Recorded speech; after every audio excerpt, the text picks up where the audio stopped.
Assalamualaikum warahmatullahi wabarakatuh. Perkenalkan, nama saya Risman Rifai dengan NIM 1314211090. Baik, di sini saya akan mempresentasikan materi tentang administrasi pembiayaan pembangunan.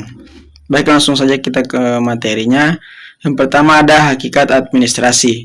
Secara etimologis, istilah administrasi berasal dari bahasa Inggris dari kata administration yang berbentuk infinitive-nya adalah administer. Kata administrasi juga berasal dari bahasa Belanda, yaitu administration, yang mempunyai pengertian mencakup stelselmatic, verkrizing, en werking, van gegeven atau tata usaha, bestuur atau manajemen dari kegiatan-kegiatan orang, beheer atau manajemen dari sumber daya seperti finansial, personal, gudang. 8. Jadi administrasi secara etimologis adalah suatu kegiatan yang berorientasi pada ranah tata usaha, manajemen, struktural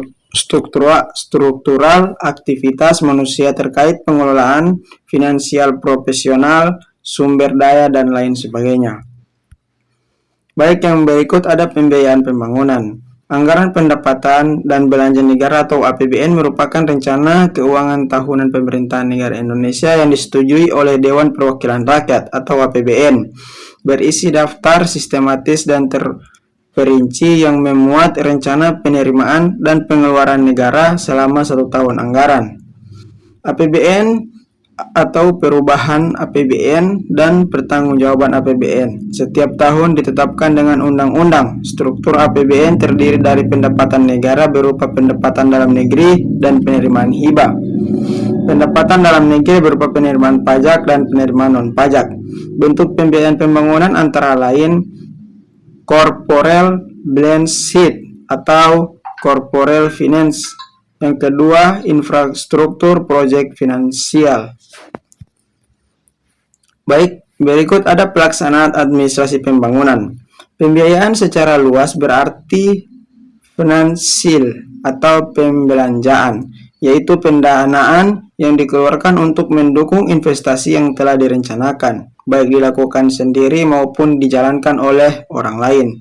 Dalam arti sempit, pembiayaan dipakai untuk mendefinisikan pendanaan yang dilakukan oleh lembaga pembiayaan seperti bank syariah kepada nasabah.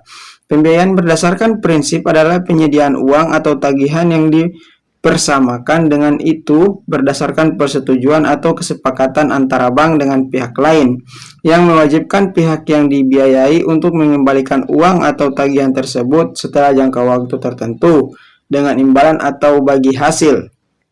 Prinsip syariah adalah aturan perjanjian berdasarkan hukum. Berikut ada tujuan pembiayaan. Secara umum, tujuan pembiayaan dibedakan menjadi 2 kelompok, yaitu tujuan pembiayaan untuk tingkat makro dan tujuan pembiayaan untuk tingkat mikro. Secara makro dijelaskan bahwa pembiayaan bertujuan: pertama, peningkatan ekonomi umat, tersedianya dana bagi peningkatan usaha, meningkatkan produktivitas, membuka lapangan kerja baru, dan terjadinya distribusi pendapatan. Baik, yang terakhir itu ada pengaturan pelaksanaan. Usman 2002 mengemukakan pengaturan pelaksanaan sebagai evaluasi, dan pelaksanaan adalah perluasan aktivitas yang saling menyesuaikan. Jadi pengaturan pelaksanaan merupakan aktivitas atau usaha-usaha yang dilaksanakan untuk melaksanakan semua rencana dan kebijaksanaan yang telah dirumuskan dan ditetapkan dengan dilengkapi segala kebutuhan.